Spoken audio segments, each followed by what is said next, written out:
y vamos a presentar al doctor Manuel Martí.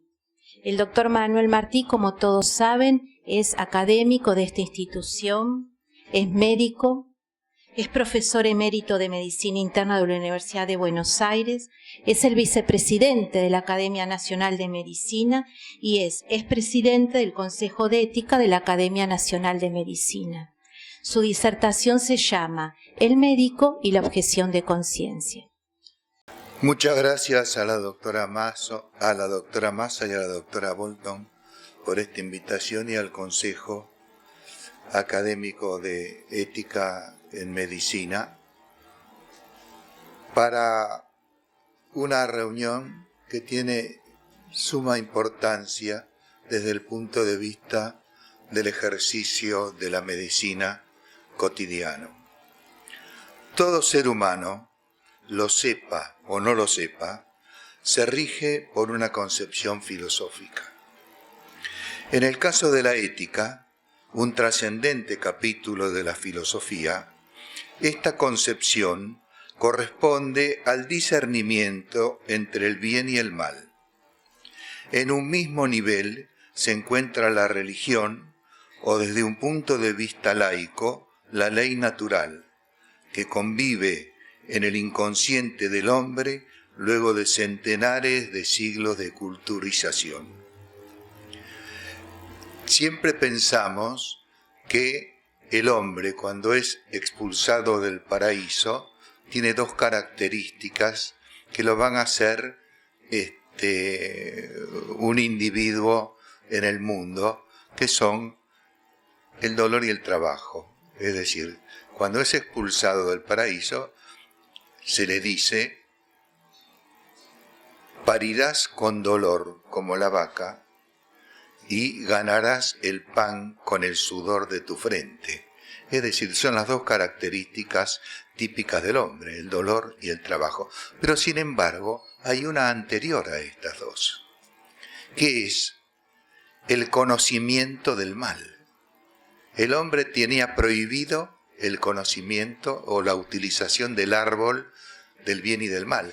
Y lo que hace es conocer el mal, porque antes de eso estaba en un bien permanente.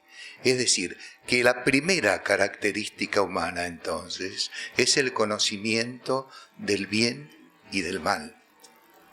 Y esto es una de las cosas más importantes para la vida de todos los días de todos nosotros. En cualquier caso, estos tres conceptos, es decir, la ética, la religión o la ley natural, constituyen la esencia, el ser primordial del hombre, y se manifestarán a través de la conducta en la moral, que es la forma natural de adaptarlos para la vida cotidiana. Mientras la ética es inamovible, el bien es bien y el mal es mal, en la moral puede haber matices vinculados básicamente en hechos culturales y sociales. La objeción de conciencia del médico pertenece tanto a la esencia como a la existencia del hombre y representa el conocimiento básico del bien, y como tal es poco modificable por factores externos. La medicina es la disciplina humana que está más cerca de la ética, ya que el bien es la vida y el mal es la muerte, y el médico es el luchador absoluto en favor de la vida y el enemigo constante de la muerte. Y esta premisa está tanto en la ética como en la religión y en la ley natural.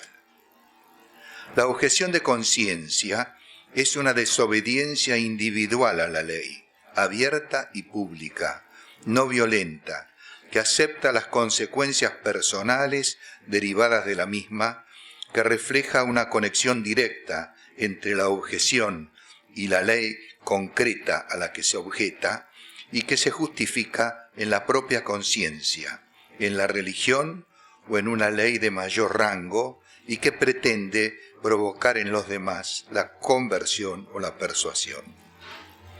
En la Argentina, su empleo está garantizado, en primer lugar, por la Constitución Nacional, que señala en su artículo 19, ningún habitante de la nación será obligado a hacer lo que no manda la ley, ni privado de lo que ella no prohíbe.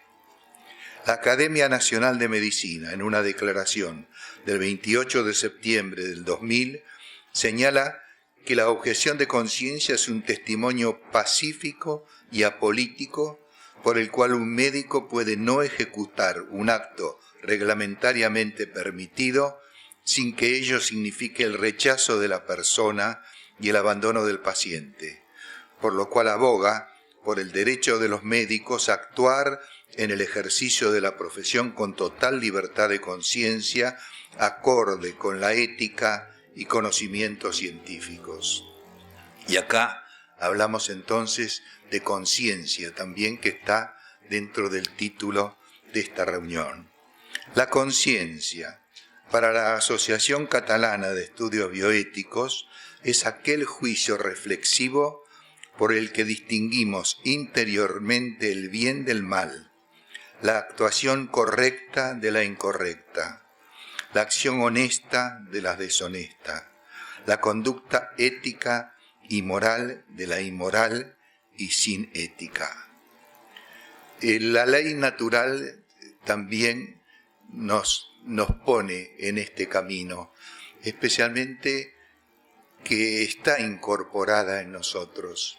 Hay un hermoso documento del Concilio Vaticano II que firma Paulo VI, que cuando alguien le pregunta sobre la ley natural, dice: desde el fondo de su corazón, el hombre sabe lo que está bien y lo que está mal. Eso sería la ley natural. Y si queremos algún escrito, algo más gráfico sobre la ley natural, lo vamos a tener en los 10 mandamientos, sin duda alguna, que nos están diciendo cuál debe ser la conducta del hombre, justamente en base a los conceptos conscientes del bien y del mal.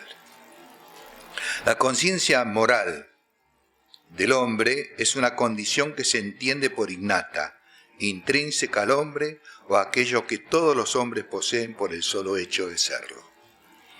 La objeción de conciencia, entonces, se puede aceptar como una forma de incumplimiento de una obligación de naturaleza legal, cuyo acatamiento o realización produciría en la persona una grave lesión de su conciencia, como base en motivaciones de índole ético, moral, religioso, axiológico o de justicia del individuo objetor.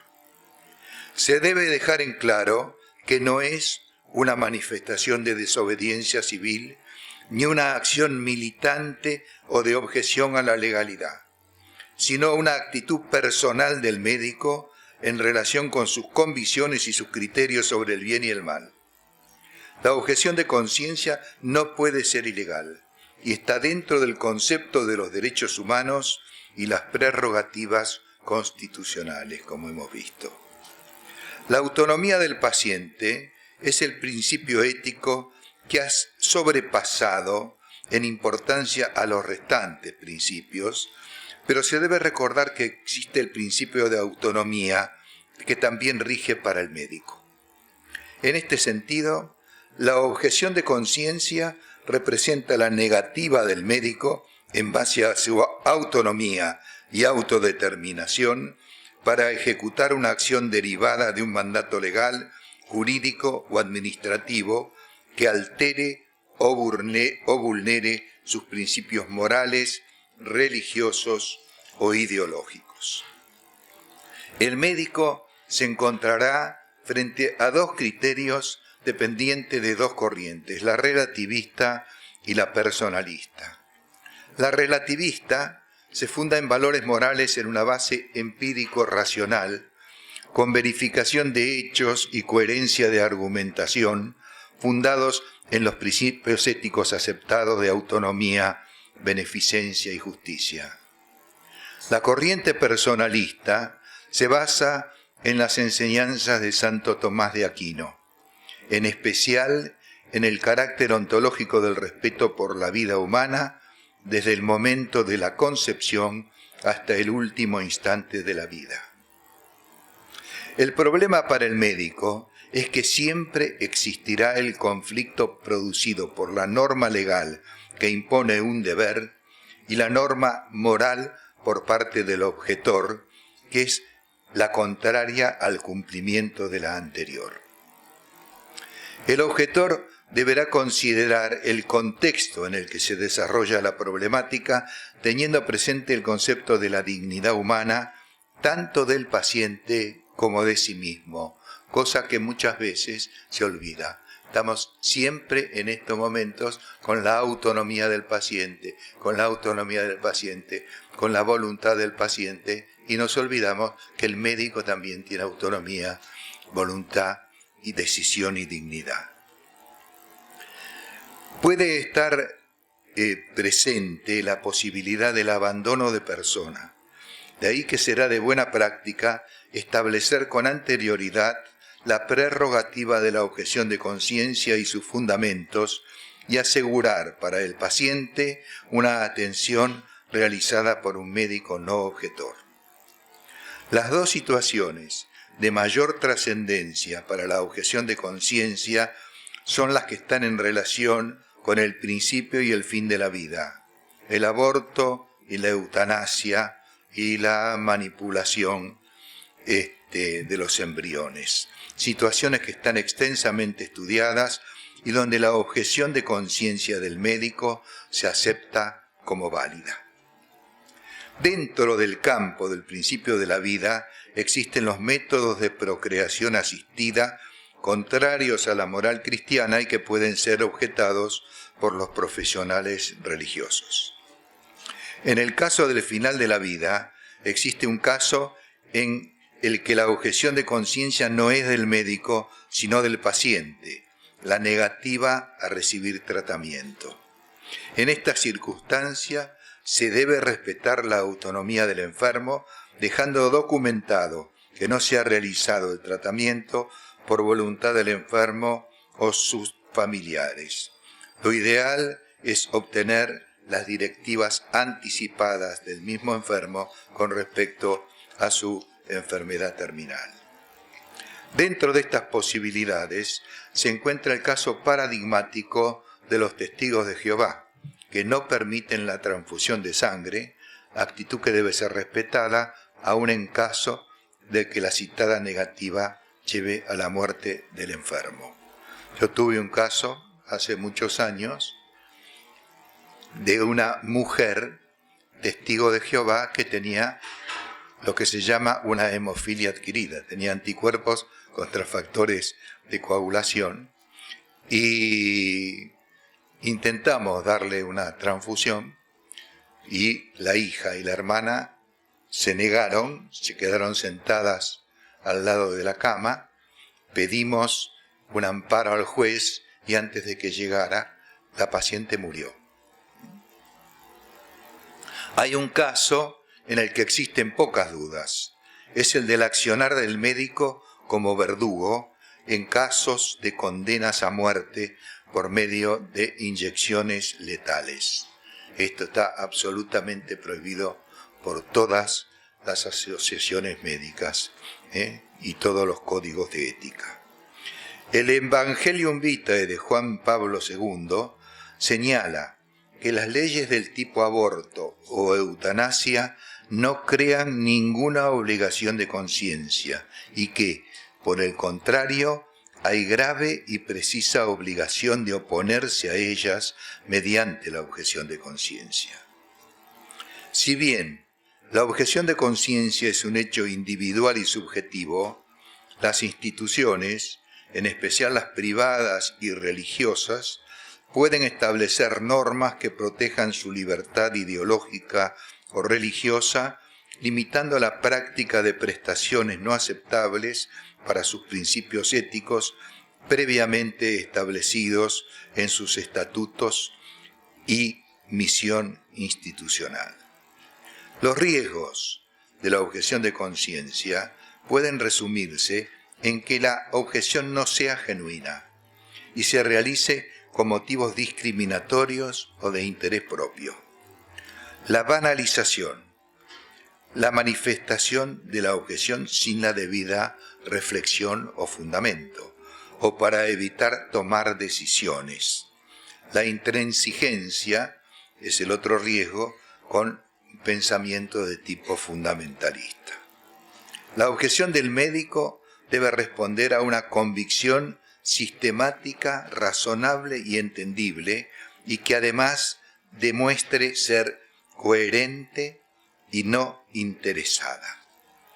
El médico que objeta de conciencia tiene que también tener una conducta general y una actitud que estén de acuerdo con el hecho que está objetando, es decir, con su vida frente al hecho que está objetando. El médico está para decidir por el bien y para rechazar el mal.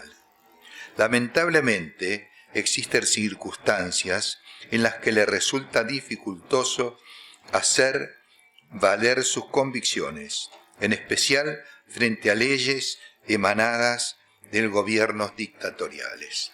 En este momento, la medicina argentina está en una circunstancia desgraciada gracias a un protocolo de interrupción legal del embarazo emitido por el Ministerio de Salud Pública, en donde hay una modificación de un protocolo anterior del año 2010, en donde se aboga por un aborto libre en la sociedad. Hay la posibilidad de que una chica de 14 años pida un aborto sin conocimiento y autorización de sus padres. El médico está obligado en estos casos a explicarle el aborto y que además va a ser beneficioso que se lo haga antes para evitar problemas después. Entre las causales, entre los factores causales está la violación en primer lugar, que no debe ser comprobada, la enfermedad, que no debe ser comprobada. Si hay pedidos de exámenes complementarios, no deben obstaculizar el aborto, y hasta se permite el aborto por causas psicológicas, porque se va a sentir mal. La persona va a tener una disminución de su autoestima si queda embarazada. Y lamentablemente, esto es una obligación que está enviada a todo el país como un deber, y que el médico se permite la objeción de conciencia cuando el médico la haya declarado con anterioridad. Pero que si no hay, y que el médico entonces tiene que mandar a un no objetor o a una institución no objetora. Pero si no hay una persona que sea no objetor, el médico tiene la obligación de realizar el aborto. Y esto puede traerle problemas de tipo administrativo, de tipo civil y hasta de tipo penal. Es decir, el médico puede ser acusado penalmente por no hacer un aborto en una chica de 14 años. Son cosas realmente que carecen de sentido, carecen de legalidad. Lo legal no siempre es lo lícito. Como dijo la doctora Paso, hay muchas leyes que son injustas. Y más que injustas, son ilícitas. Son ilícitas para la humanidad, para el ser humano, para el médico y para el paciente. El ejercicio de la medicina no es fácil, pero la objeción de conciencia es un deber ineludible que refuerza la autonomía del médico y fortalece su espíritu, sostiene su dignidad como profesional y como ser humano. Muchas gracias.